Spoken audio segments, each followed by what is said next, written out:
let's quickly review some of the rules with exponents.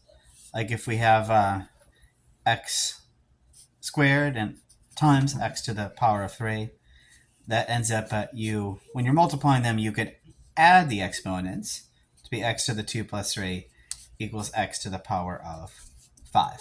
And the reason why you do that is that x squared is x times itself 2 times, so it's like x times x.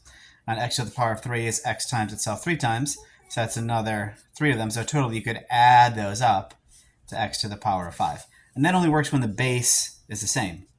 For example, if it was x squared times y to the cubed, you can't bring those together because they're two different things. X is one thing and y is another thing, so that's as simplified as it gets. So in a similar pattern, if you're dividing, you end up subtracting those exponents, like x to the power of 4 divided by x to the power of 3.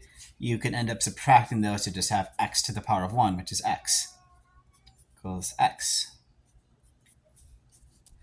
And the reason why that's the case is that 3 of them kind of cancel out. X divided by x is 1. And don't think if it's to a power, you multiply them, but I don't think that comes up in this one. Let's look at the other one we want to bring up is you could basically simplify any negative exponents by tossing it to the other side of the fraction.